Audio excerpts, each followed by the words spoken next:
Assalamualaikum warahmatullahi wabarakatuh. Semua ulama bahwa Quran itu bisa mensyafaati, ya, masyhur sekali bahwa Quran itu bisa apa? Mensyafaati. Bahkan syafaatnya Quran itu bedanya dengan syafaatnya Nabi adalah syafaatul Quran ini menghalau atau menghadang orang biar gak sampai kena azab. Tapi kalau syafaatnya selain Quran itu yang sudah kena azab diambil dari azab itu. Nah, dalu niki kula kepengin matur teng jenengan sedanten karena niki lami sekali saya kaji bahwa malaikat, nggih malaikat sinten mawon itu juga kena konstitusi aturan fikih. Jadi kalau kita sebagai manusia wajib menghormati orang hafal Quran, nggak boleh nyadui wong hafal Quran, nggak boleh ngidoni wong hafal Quran, maka malaikat juga kena aturan yang sama. Karena dia, malaikat ini termasuk makhluk yang mukallaf, makhluk yang kena tatanan Allah Subhanahu wa taala. Sehingga Rasulullah SAW dawuh surat Tabarok disebut Al-Munjiyah, Al-Waqiyah, surat yang bisa menyelamatkan yang hafal dari siksa kubur. Pokoknya singkat cerita, ada orang itu fasik, mungkin ya layak disiksa. Pas sampai disiksa malaikat, surat Tabarok muncul menjelma sebagai seseorang. Kalau kamu menyiksa orang ini berarti nyiksa saya. Terus kata malaikat, anti min kalamillah, ya, rujuknya memang perempuan karena surah itu dari muannas karena ada taknya. Anti min kalamillah, kamu ini termasuk kalamullah. Wa ana akrahu musa'ataki, tentu aku gak berani menyiksa kamu. Ya, terus berdebat kata malaikat, ini orang nggak bener, ini orang fasik, saya harus mukuli dia. Kata surat Tabarok, sak fasik-fasiknya aku itu neng hati ini, kena nyiksa dekne nyiksa aku. Wahnya debat karena nggak ada mahkamah konstitusi. Terus walhasil terus malaikat bilang gini, ya sudah kita lapor kepada Allah Subhanahu wa taala. Lapor, akhirnya surat Tabarok ini cerita ke Allah, ya Allah, ini orang setiap kali datang ke saya dari sekian surat-surat yang ada di Quran, orang ini milih saya, yang dipelajari ya saya, yang dihafalkan juga saya. Ini kata surat Tabarok kepada Allah. Jika orang ini hafal saya tidak ngefek ke dia untuk tidak disiksa, maka mendingan saya tidak termasuk kitabika, saya tidak termasuk Quran saja. Wong jadi Quran orang iso nyafaati. Terus kata Allah, lho kowe kok emosi, kata Allah. Ya harus emosi dong Gusti. Masa sudah di Quran kok gak iso nyafaati sing ngapal. Terus kata Allah, wis pek aman. Makanya terus banyak orang ngapalkan surat Tabarok. Ya ini sekaligus ijazah nih. Untuk meradam kemarahan malaikat niku apal surat Tabarok. Syukur-syukur apal 114 surat. Oh niku malaikat sinten mawon pun kena. Cukup apal Tabarok. Sehingga adatnya orang-orang Jawa selain hafal Yasin itu hafal Tabarok. Nah, saya itu lama sekali mempelajari bab ini. Ternyata di antara pokoknya itu satu, karena malaikat itu kena aturan fikih. Nggih imut nggih, malaikat itu juga kena aturan fikih. Jika orang hafal Quran itu haram disadui, kita haram menghinakan, maka malaikat juga kena aturan tidak boleh menghinakan orang yang hafal Quran. Dan alhamdulillah di banyak syurahul hadis hafal Quran itu maknanya tidak harus hafal semuanya. Orang boleh hanya hafal Tabarok, boleh hanya hafal Waqiah. Itu kalau kamu hafal betul, surat ini juga bisa berdiri sendiri mensyafaati Anda. Kayak ini surat Tabarok, beliau matur kepada Allah Subhanahu wa taala. Redaksinya gini, inna fulanan amida ilayya min baini kitabika fata'allamani wa ta'alani. Jadi dari sekian surat yang ada di Quran, orang ini selalu milih saya, ya Allah.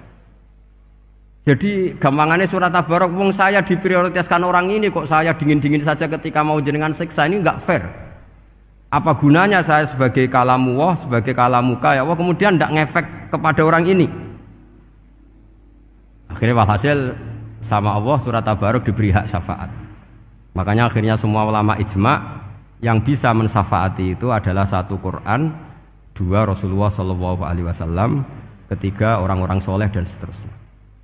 Tapi yang penting dari ngaji ini adalah bahwa malaikat itu kena konstitusi. Makanya saya punya ijazah untuk jenengan. Malaikat itu bisa diteror, sampean tenang saja. Malaikat itu bisa diteror, bisa dibully. Masyhur itu di cerita Nurul Dzolam, karangannya Syekh Nawawi. Sayyidina Ali yang mbahnya Habib Ali ini, Sayyidina Ali bin Abi Thalib. Ya jadi Rasulullah kita tahu punya menantu yang top alim alamah namanya Sayyidina Ali. Sayyidina Ali ku yang menuso.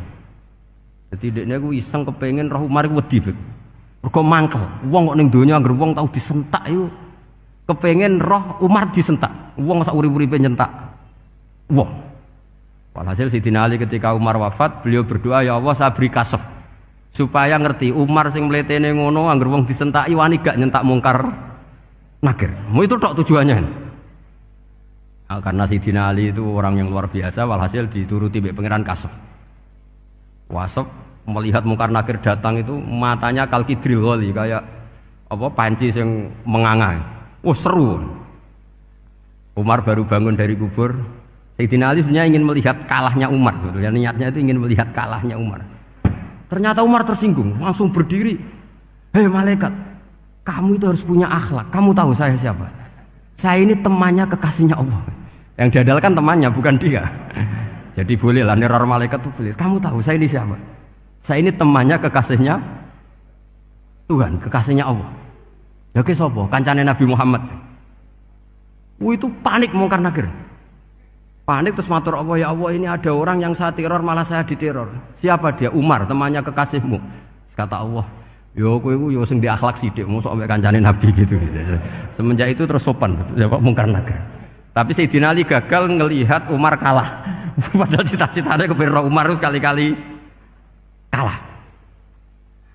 Jadi ada sekian cara untuk apa ya, kalau dibahasakan untuk meredam malaikat. Masyhur ada ulama alim alamah pekerjaannya mengajar tauhid. Ngajar tauhid lah, mungkin tauhid primbon sampai tauhid apa. Ketika meninggal sama malaikat masih ditanya marbuka manabiuka dan seterusnya.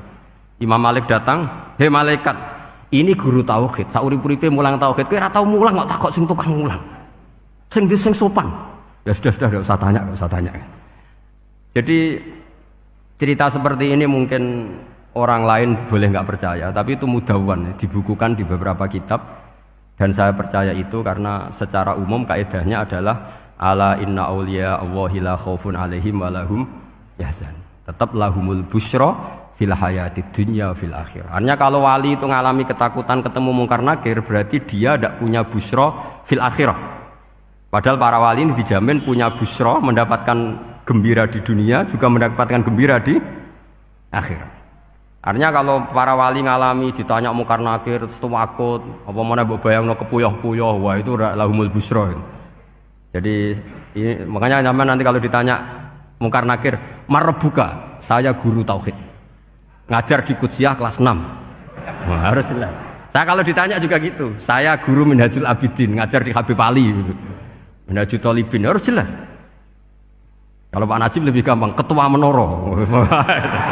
Lebih gampang lagi. Enggak apa-apa. Kalau karena malaikat itu ternyata mukallaf. Mukallaf itu kena aturan hukum. Enggak boleh dia selonang-selonong. Kena aturan hukum. Makanya fa innallaha ta'ala la yu'adzibu qalban wa al-Qur'an. Allah tidak akan menyiksa hati yang ada di Quran. Kalau orang hafal Quran sampai mati, artinya dia membawa Quran. Dan artinya apa? Malaikat kena aturan tidak boleh melecehkan orang yang membawa Al-Quran. Jika surat Tabarak nggak terima, ini orang ini hafal saya. Kalau kamu mukulin dia kena saya. Tapi ini orang fasik. Tapi saya di situ. Kalau mukuli dia kena saya. Akhirnya kompromi terus konsultasi bi Allah. Akhirnya dibenarkan surat Tabarak. Ya, terus ini sudah clear ya, lolos ya, mungkar nakir lolos. Baru kayak surat Nabi Tabarak. Mungkin-mungkin buatan dites malih, nak dites malih ndredeg keliru ribet. Tapi saya percaya itu ya. Saya tidak bisa membayangkan ya. Ketika Quran disifati Rasulullah SAW bahwa Quran itu syafa', memberi syafaat, kemudian itu tidak ngefek. Saya itu keberatan sekali. Begitu juga apalagi ya, misalnya Rasulullah disifati aqrabin nas, ahabbin nas ilallah, kemudian tidak ngefek bisa memberi syafaat. Itu tidak fair. Pasti orang-orang dekatnya Allah ini bisa memberi apa? Syafaat. Karena status kedekatannya Rasulullah SAW diantaranya adalah hak memberi apa? Syafaat. Karena malaikat yang semuanya itu kena konstitusi. Saya punya kitab Syarahnya Bukhari banyak saya punya. Itu diantaranya riwayat dari Ahlul Bait dari Sayyid Ali Zainal Abidin Anil Husain an abihi an Rasulillah sallallahu alaihi wasallam. Itu riwayatnya adalah ketika nanti di mahsyar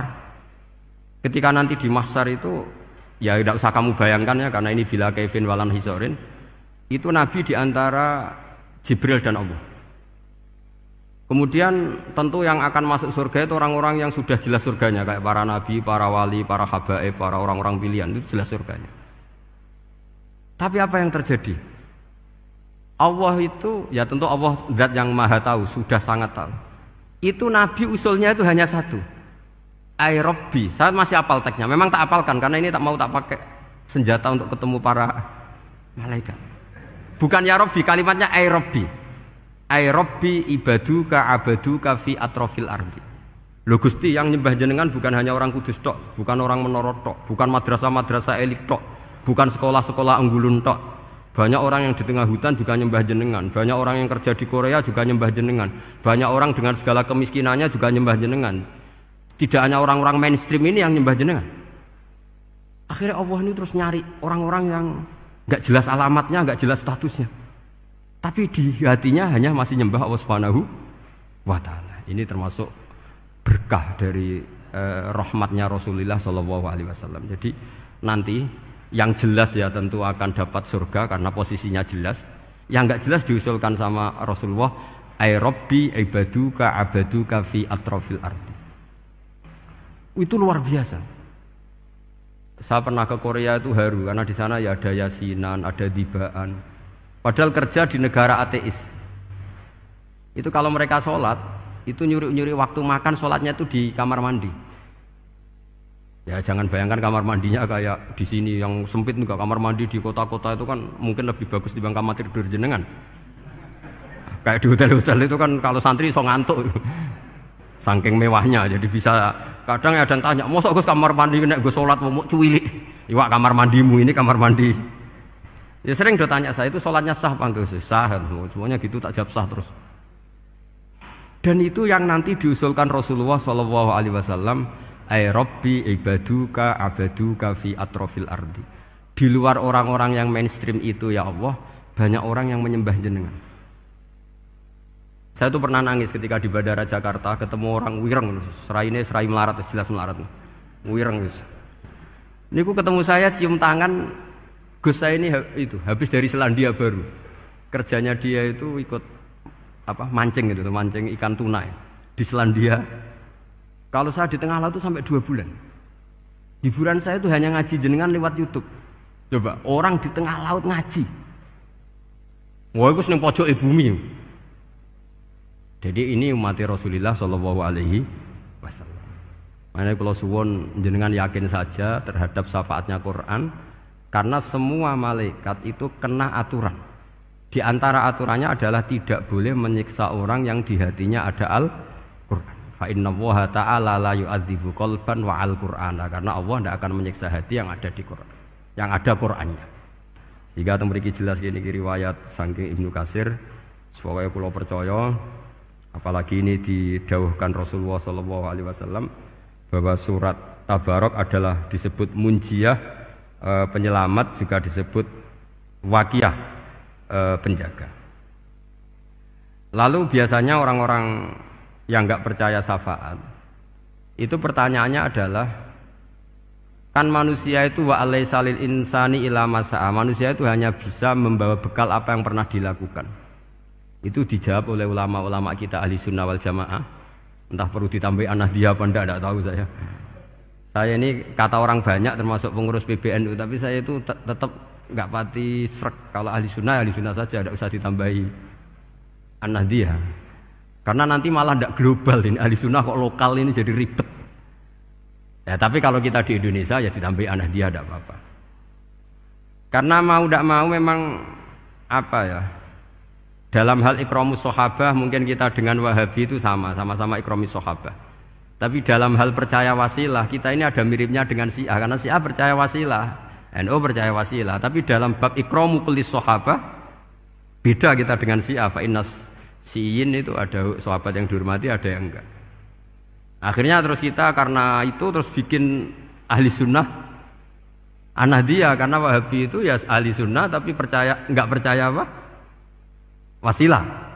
Ya katanya gitu, kata para pakar-pakar. Saya sendiri hanya nirukan, saya enggak punya kepentingan untuk menganalisis itu enggak. Karena pertanyaan di kuburan itu ya gampang, nanti marobuka, manabiuka itu gampang lah. Tapi ada KNU juga, ada nanti Gus pertanyaannya, wama jamiyatuka. Waduh ribet itu, lama-lama wama hizbuka, partai kamu apa? Ribet kan kalau semua orang kreasi nambahin, malah ribet kan. Tapi lewat ngaji ini saya pastikan bahwa apa? Surat Tabarok itu luar biasa. Terus saya teruskan.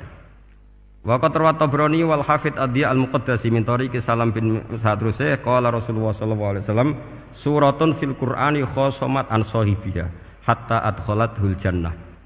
Jadi ada surat di Quran yang mati-matian membela yang hafal sampai surat itu memasukkan orang itu ke surga, yaitu tabarakalladzi biyadihil mulk.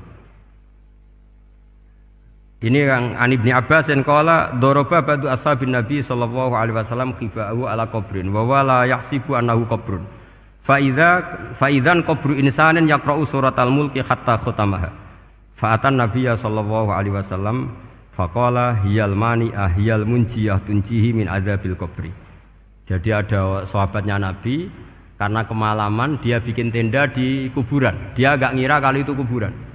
Ternyata di situ ada orang Sohibul Qabri ini baca surat Tabarok. Baca surat Tabarok. Kemudian peristiwa itu dilaporkan ke Rasulullah.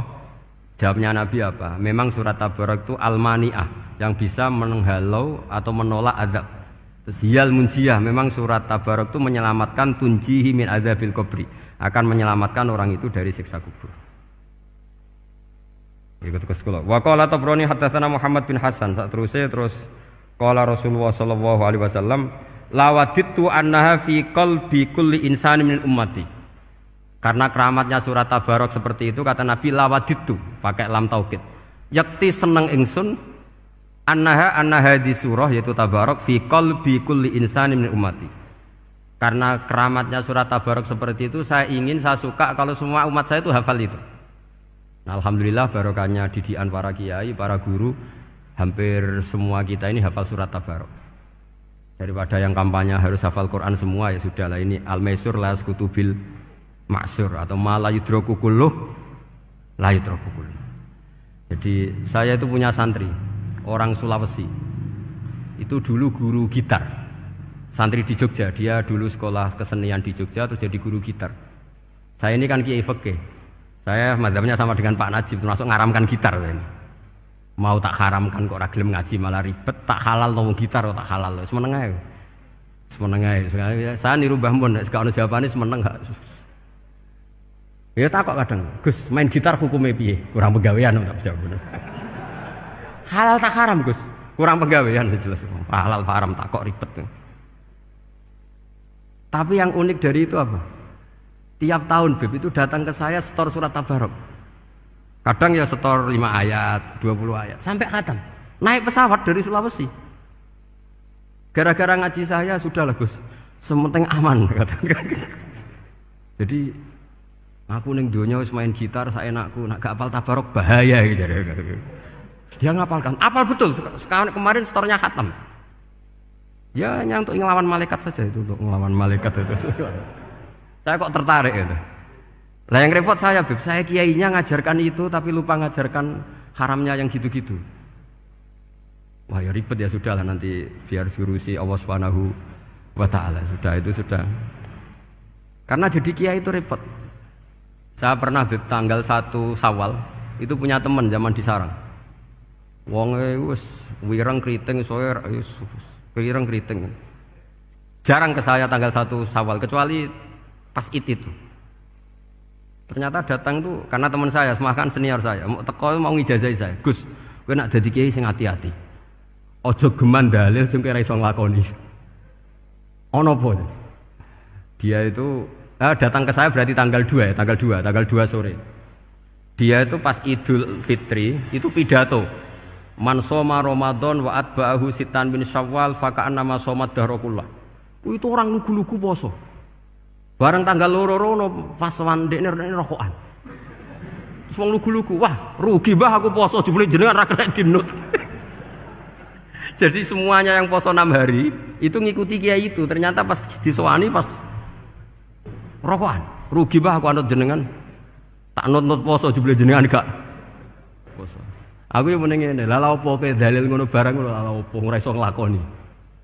Makanya ini hati-hati para kiai, nek dalil sing ora iso nglakoni ora usah. Nak khutbah Id ora usah cerita poso 6 hari, kok malah diciri orang. Ya cerita wae wong nak berposo dosane di sepuro insyaallah, pokoke yang gampang-gampang saja. Nak dolan ning gone wong awan-awan dosa ganggu. Nak ra dolan sombong gak gelem silaturahim. Wae ngomong yang umum-umum saja. Jangan dalil poso 6 apa? Hari itu sekali ada yang nganut ternyata kamu tidak bisa, wah itu repot. Ya jadi saya berharap sekali keyakinan guru-guru kita bahwa Al-Quran mensyafaati itu kita terima. Kita terima an ilmin wa an bayinatin wa an hujatin. Kita bukan sekedar terima karena itu dawai guru enggak, tapi satu bayinah. Yaitu logikanya adalah malaikat itu mukallaf. Mukallaf itu kena aturan hukum. Jika manusia kena aturan hukum harus menghormati orang hafal Quran, maka malaikat juga kena aturan yang sama, yaitu harus menghormati yang hafal Quran. Jadi boleh kamu nanti ketemu malaikat mungkar nakir, sertifikat Iqra khatam, qiraati khatam. Syahadah saya hafid terbaik. Ya supaya dia enggak sembarangan nyiksa kita. Wah aku yakin mesti gak wani, yakin. Jajal sebenarnya. Tapi sampean matur, ojo tes tapi. Karena sekali dites bulet tuh ini. Ya jadi ini jelas ya dawuh Nabi ketika cerita keramatnya surat Tabarok, dawuh Nabi lawaditu annaha fi qalbi kulli insanin min ummati. Wa qad rawa hadzal hadits Abd bin Humaid fi musnadihi bi absata min hadza. Faqala ada yang cerita lebih detail di riwayat itu fa innaha al-munjiyah wal mujadilah tujadilu autokhosimu yaumal qiyamah inda rabbiha liqairiha. Nah ini lebih gampang lagi. Surat Tabarok itu mati-matian bela yang baca. Semoga riwayat ini yang benar, bukan li hafidhiha tapi liqairiha. Sama milih riwayat yang hafal apa yang baca? Baca apa hafal? Baca apa hafal? Korupsi kabeh. Jadi ada riwayat itu tujadilu autu khosimu yaumal qiyamah inda rabbiha liqari'iha. Bagi yang baca tidak harus hafal.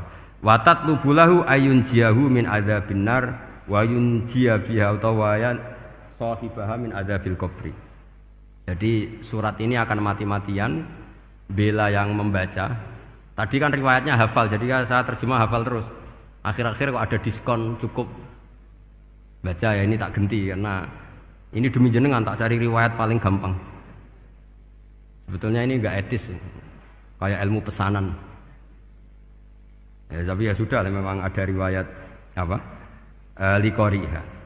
Akhirnya Nabi ya lagi-lagi menutup dawe lawaditu annaha fi qalbi kulli insani min ummati. Saya suka lawaditu itu pakai lam li taukid itu. Lawaditu annaha fi qalbi kulli insani min ummati. Tapi saya suka sekali kalau itu ada di hati semua umatku. Artinya gini, dari sekian riwayat sebetulnya itu kuat riwayat yang hafal. Karena Nabi selalu menutup dengan ngendikan saya suka kalau itu ada di hati, selalu ada di hati. Itu artinya hafal apa baca? Yo menengai sampe pucat kandhani kok angel teman. Hafal apa baca? Lawaditu annaha fi qalbi kulli insani min ummati. Itu hafal apa baca? Hafal. Ya berarti hafal. Ini yang hafal Tabarok berapa? Semua ya? Hafal semua? Aman berarti, no? Jadi kalau niku gak ada kitab banyak tentang usul fikih. Sebetulnya kepentingan saya itu bukan masalah usul fikihnya, tapi kepentingan bahwa konstitusi ilmu, saya ulang lagi apa? Konstitusi ilmu yang difahami ulama ummati Rasulullah sallallahu alaihi wasallam itu ternyata fa innahu ta'ala bahabihim al malaikah. Allah itu bangga sekali dengan para malaikat. Makanya kamu harus ngaji usul fikih, ngaji apa saja. Karena malaikat itu tidak bisa mikir kayak jenengan, yang bisa mikir itu jenengan. Sehingga ketika presentasi cara bahasa sekarang, termasuk keramatnya Imam Amudi, itu ada cerita ini ada di Nailul Ma'mul kalangannya Syekh Mahfud At-Turmusi. Imam Amudi itu ulama top, tapi dia ngajarnya itu matematika. Jadi ulama nggak ngajar tauhid, nggak ngajar tarikh, nggak ngajar pesolatan, tapi ngajar matematika. Akhirnya, tapi di hatinya ini, makanya ulama itu punya bisirri asrorihim al-fatihah itu ya di sini. Di hatinya itu menurut dia, ilmu paling efektif untuk menjelaskan logika tauhid itu ya matematika. Singkat cerita, ketika ketemu para malaikat, ngendikannya Allah, ya Amudi, kenapa kamu sering belajar matematika? Li tauhidika ya Rabbi, supaya saya mentauhidkan engkau. Ajari para malaikat. Jadi malaikat dipanggil semua sama Allah. Hei waya malaikat, hei para malaikatku, dengarkan kajian Imam Amudi. Dengarin semua. Dia nerangkan di bor hanya sedikit. Nisbatus naini wa arba'atin wa khamsin sampai terus ilal wahid, semuanya nisbatul far'i ilal asli. Wes aku gawe angka cek 1 juta cek 1 miliar, tetep awalnya iku siji. Mbok donya jumlahe cek alam galaksi cek planet wes santek, tetep asal usule siji. Kabeh iku pengembangan nisbatul far'i ilal asli. Liyane zat sing wahid iku kabeh far'un, cabang mintil kal wahdah. Malaikat manduk-manduk kabeh ya, kabeh iku kok Allah. Jadi angka sebanyak apapun itu ya nisbatul far'i ilal asli. Jadi 2 ya enggak asli, yang asli 1. 5 ya sama, 1 miliar ya sama, 1 triliun semua. Berapapun jumlahnya bilangan, semuanya adalah far'un minal wahid. Terus kata Allah, "Oh iki lho ulama aku pinter tenan nerangno tauhid." Nah, malaikat kan monoton. Pokoknya wiridan sudah gitu dok. Akhirnya padahal malaikat ini pernah nggak terima ketika ulama itu masuk surga duluan, karena kan wiridani lama malaikat. Tapi ternyata apa? Kata Allah, kowe wiridan terus wajar gak di nafsu. Manusa tak kei nafsu jek eling aku. Akal terbaiknya dipakai untuk saya, kata Allah, yaitu untuk litauhidi, untuk mentauhidkan saya. Itu imam siapa? Amudi. Jadi dia. Terus saya punya kitab, pernah ngaji sama Mbah Mun, namanya kitab Al-Husunul Hamidiyah. Itu ada ulama, itu ahli gambar. Gambar ya gambar. Kitabnya itu bergambar. Yo kadang gambar wet, kadang gambar wedhus, pokoknya kitabnya gambar. Tapi wong keramat. Dulu kitab gambar tapi hawane hawa tauhid. Nah, sampean kan enggak ngarang kitab primbon. Donga mahabbah. Lah ndekne dhewe Joko tuwa kok ngijazahi mahabbah. Lucu kan. Ana kiai fakir jal ijazah jal rezeki yo ngijazahi padahal ndekne dhewe. Oke, sing repot meneh. Wong ndekne dhewe ra cerdas ngijazahi ilmu laduni. Ribet. Wong ndekne dhewe ra cerdas ngijazahi ilmu napa? Ternyata di akhir kitab itu dijelaskan gini. Fa inna hadhihi suwara, semua gambar ini awaluha min nuqtah wahidah. Awalnya adalah dari 1 titik. Jadi famadarul wujud adalah an-nuqtah, 1 titik. Nuqtatul wujud yaitu Allah Subhanahu wa taala. Mbok kowe gambar seruwet apapun. Wis aku gambar benang paling ruwet sing ra iso diurai. Awalnya 1 titik apa 2 titik? 1 titik. Makanya masyhur dalam dawuh para ulama, Quran dikumpulkan di surat Fatihah. Surat Fatihah dikumpulkan di bismillah. Bismillah dikumpulkan di titiknya ba. Nah titik ba ini disebut bi kana makana wa bi yakunu mayakun. Karena lewat titik bi ini, karena saya yang ada menjadi ada, dan karena saya yang mau ada akan menjadi ada. Makanya semuanya itu kembali ke 1 titik, nuqtatul wujud. Kayak apa ulama dulu? Jadi mau bismillah itu gak main-main kan. Bismillah itu eling bae. Ba ini nuqtatil wujud, bahwa kita benar-benar bertauhid.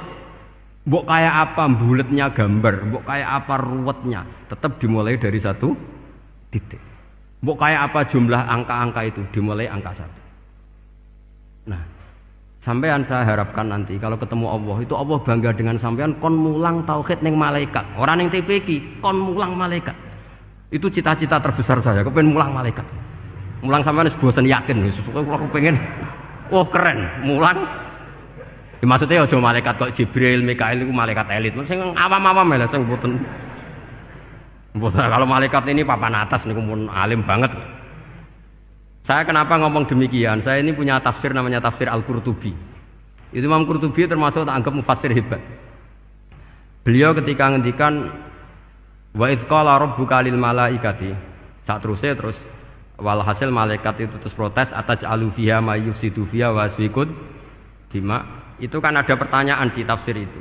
Bagaimana mungkin malaikat itu protes kepada Allah, padahal malaikat itu terkenal loyal sama Allah, nggak pernah intervensi, nggak pernah gugat. Kenapa ini kok ada cerita malaikat kok gugat atas alu? Dari Imam Qurtubi, hum awamul malaikah, itu awamnya malaikat, bukan yang kayak Jibril, Mikail. Itu malaikat-malaikat yang nggak ada namanya, awam. Jadi jangan bayangkan yang protes itu kayak malaikat Jibril. Jadi harus dibedakan. Nah, saya ya tentu kalau ngajar malaikat ya milih yang ini, yang nggak jelas namanya ini sudah. Kalau Jibril